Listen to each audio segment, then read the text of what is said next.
परम प्रेममय श्री श्री ठाकुर चंद्र पाद पंकज मोर कोटि कोटि प्रणाम। जगत कल्याणी जगत जननी माँ लक्ष्मी माँ श्रीचरण मोर कोटि कोटि प्रणाम। योगाचार्य पूज्य स्वासी श्री प्रदान श्रीचरण मोर कोटि कोटि प्रणाम। आचार्यदेव श्रीचरण मोर कोटि कोटि प्रणाम। समस्त गुरु भाई गुरुमा मान को समस्त को मोर प्रीति भरा राय जय गुरु।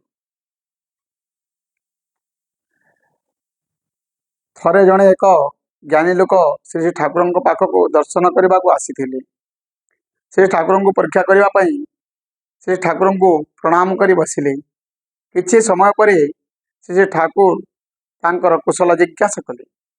ज्ञानी लोकटी कहले दुईटी प्रश्नर उत्तर मु जानी पारु नाही। बहुत ज्ञानी साधु मान पचारि तार संतोषजनक उत्तर पाई पारु नाही। आपण दुईटा प्रश्नर उत्तर दिंतु। श्री ठाकुर विनम्र भाव में कहले तुमर दुईटी प्रश्न कौन?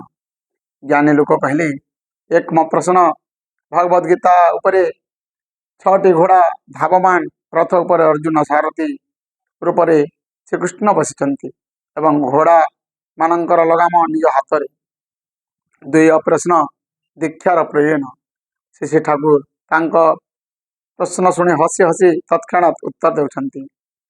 सारथी श्रीकृष्ण गुरु पुरुषोत्तम, अर्जुन जने मनीष, रथ जीवन और 6टी घोड़ा काम क्रोध लोभ मोह मद माश्चर्य। रथ रूपक जीवन संसार दांडे गड़ी चले। केते खाल ढीप को अतिक्रांत करी जीवन रूपक रथ गड़ी। जेतेबेले मनीष 6टी घोड़ा अर्थात काम क्रोध लोभ मोह मद माश्चर्य अभिभूत हुए सेतेबेले जीवन रूपक रथ पथभ्रष्ट होई ध्वंस पाए। जीवन रूपक रथरे जदि सारथी रूपक गुरु बा पुरुषोत्तम थांती से घोड़ा रूपक प्रवृत्ति रे लगाम गुरु हाथ में धराई दी रथ घिरी घिरी करी संसार दांडे गड़ी चले।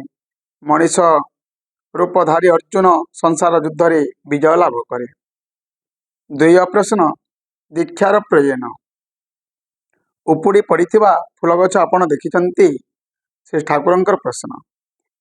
ज्ञानी लोक कहले आज्ञा हाँ। तांको यदि माटी थिबा कुंडरे पानी देई चाराटी रोपण करा जाए ताहार दश किपरि हुए? ज्ञानी लोक कहले से बंची उठे, ताजा दिशे, सुखी जाइथिबा पत्र सतेज हुए।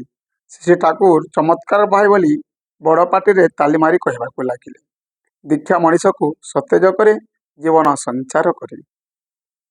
उक्त भद्रलोकटीर ज्ञानाभिमान क्षणक दूरे गला। से बुझीपारे एवं श्री श्री ठाकुरंकर सतनाम रे दीक्षित हेले। समस्त को मोर जय गुरु।